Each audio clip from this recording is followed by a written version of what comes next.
a normal goalkeeper and ran him through face app. Exactly. Yeah. And that's what he looks like. With the aging on him a little bit. Yeah. I mean, props to him. 500, 500 starts. First MLS player to 500 The starts. guy has been amazing. Yeah. But to be in goal at 40 years old for an MLS team, I mean, well, you have to question Salt Lake's decision-making. Yeah. I mean, is it because they just really like him, which I get?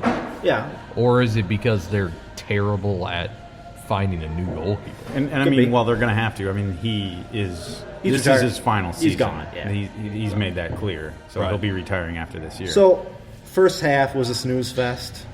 And That's what I have done. I mean, and the second half was a snooze fest. Snooze fest up until about, what minute was that? 70th. 70th minute? So, in the 70th minute, we had, well, let's talk about Jan Gregus for a little bit here. David, you were saying he was not playing well this game. I said offensively he wasn't playing great. But he had a kick out from outside the box. He put, like I'd call his knuckle puck, where he threw it at the goalie. The goalie couldn't get to it. Went over. I mean, he had it in his hands, but deflected off his hands. Went over the goal. Corner kick, right? Yep. So Jan then gets the corner, and we know Jan is great on corner kicks. He's got some great. I don't know how he does it with the ball, but he's got some great spin on the ball, whatever. Spins it into the box, and off Toy's head. Toy gets it off his head, and Darwin is sitting right at the post, waiting for it. And Darwin just kind of nudges in with his head. And just to be clear, when you say excitement, you weren't talking about Real Salt Lake's goal. You were talking about DQ's goal. That was in the 57th minute. Sorry. Oh, sorry. My bad. 57th minute. My bad. Yeah. And that was literally right after I said, if we hit the 60th minute zeros, we should just play for. I'd be okay with us. I agree. Parking the bus. bus. I agree quickly with that.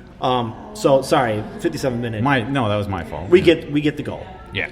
And now I'm thinking, well, should we? And we had this on discussing on messages. Should we just park the bus? Should we just?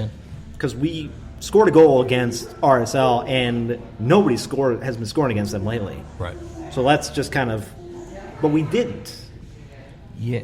I wouldn't say we didn't. We kind of, I got a feeling that Heath was like, let's. Nothing changed. Nothing really changed. No. And we got really sloppy. Yeah, we did. Yeah. All of a sudden, it was like, I don't even know how to describe it. It was. We went from a very good defense in the first half to find the first 8, 9, 10 minutes of the second half. And we got really sloppy on defense. And I just think that it was I don't know. We had an opportunity to close it out. We did. Heath decided not to do that. But what I want to talk about here is the fact that when we should have parked the bus, we bring in Dunlani, which, let's talk about Dunlani a little bit. Right. Obviously, Toy has surpassed Dunlani in terms of who Heath wants to bring in at that, what spot would that be, the 11? Good God, it's this forward position. I mean, it's a striker position. Yeah. I mean, it's top, right? So without Angelo in there, he puts Toy in there, which is great. Of course, Toy doesn't do the hold-up play like Angelo does, and they talked about that last night. Yeah, they did. But then in the, I don't remember what minute it was, but they bring in Dunlani, and I'm going, well, that's not a defensive move. Yeah, and I think that was the problem. I was like, well, I get it. You don't want to completely let off the gas. But, the big thing with parking the bus is you want to have those counterattacks. And if Toy's tired, you're not going to get that. So maybe Dunladi's speed could do it. I get it, but I understood it because so we don't park the bus, but in the 70th minute, of course, then RSL gets a goal, right? Right. Yep, and then off a corner. Off a corner. But then my thinking is, well, then it didn't work. We were still kind of going for it. We're trying to get more goals. Let's do it. But he didn't. And he brings Dunladi, and I'm going, Well, now you're going for the win here. You're not going for a tie. You're going for a win. Maybe in the 87th minute when they brought in Olone for Darwin. But. Again, but you could have brought in defenders. Well, yeah, I mentioned After that I goal. would have, and this is before we even scored a goal. I said, put in Miller as another center back. Yeah. And sit back and just try to absorb Exactly. and hold on. Mm-hmm. Now, in my opinion, we score a goal. By God, that is exactly when you bring in another Exactly defender. right. Because you've won the game. But he didn't. I mean, there's nothing else you have to do at this point. He didn't. Yeah, and I don't. You could even make the case that after Salt Lake tied it up, they still didn't park the bus. In fact, because there was some good late pressure from Minnesota. I saw what he was doing. I could see what he was doing, though. He wanted to get another goal. He totally wanted he another did. goal. He wanted the win. They nearly did. I mean, And I nearly think did. it was But let's go back to the first goal. At that point, you could wait a little bit to get your guys in and try to get another goal. But after like 5 or 6 or 7 minutes, and you're going, okay, we're not going to do it. He didn't do it.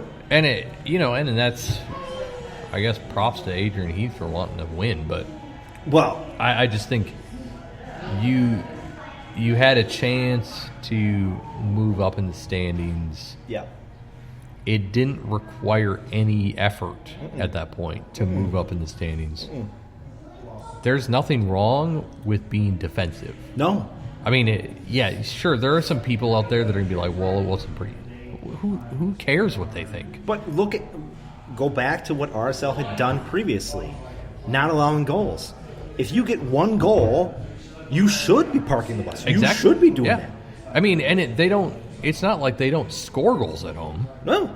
And you have Savarino, you have Rushnak, who are exceptional players. Mm-hmm. Just park the bus and get out with the win. Get out of town, man. Get out of town. And of course, it comes down to a set piece. Mm-hmm. Yeah, and actually, I don't know. I think you could one of three things. You could call it unlucky. I mean, actually, off that corner, Gregus headed it away. Yep. Unfortunately, there was too much space.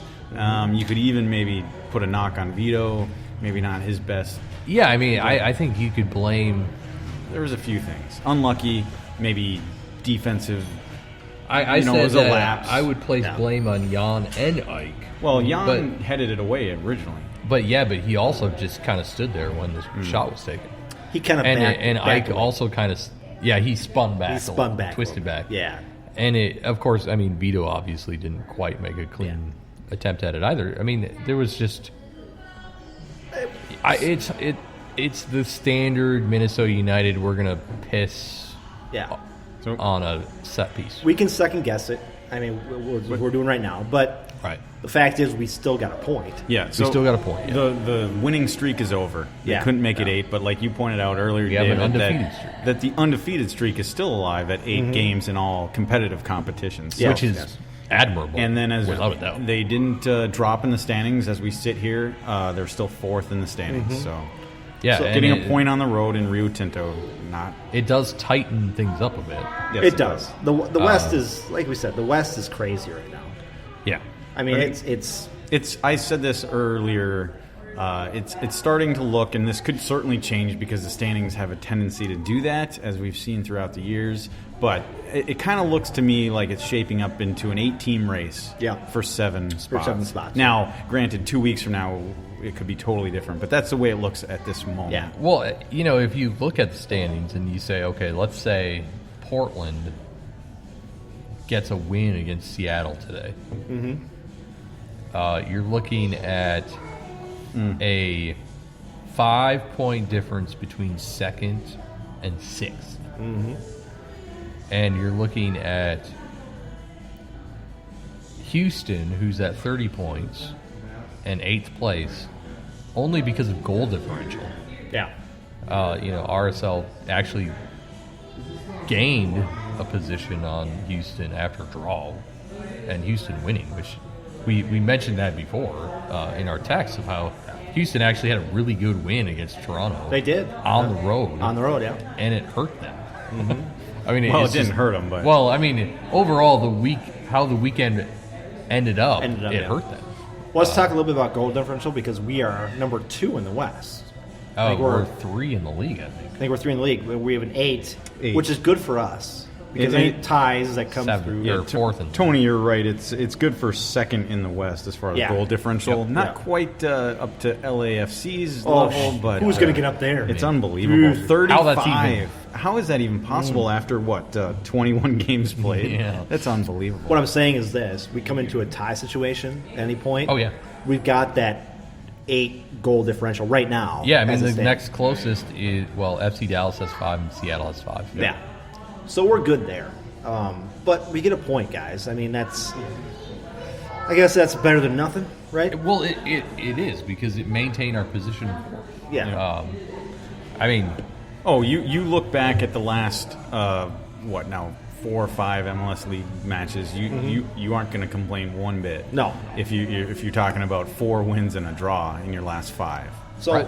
let's talk a little bit about Callum saying some things Oh, during yeah, that was during the so- broadcast. David, you were trying to turn us on to the fact that Callum Williams, we love him, but he gets a bit excited he's at a little times. excited. I've been. What was that? Was it the last game? Was it FC Dallas that I complained about him? I think it was. Yeah. And I complained about Kindra being a little bit too towing the company line Yeah. with what she says, and Callum being overly Over- excited. And then Yeah. last night I said he was hyper emotional.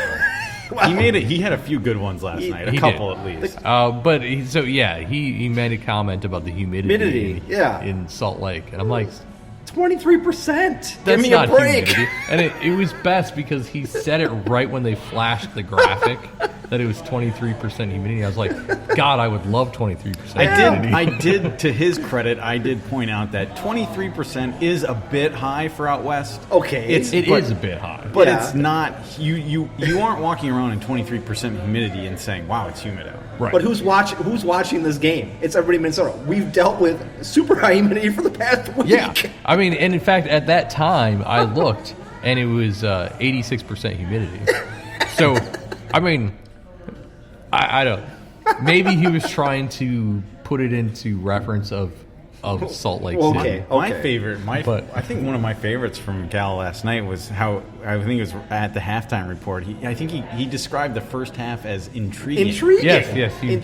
texted us that, We yeah. texted that back and forth. It's like, intriguing, what? Yeah, I was like, that's not an appropriate word at all No, to no. define that half.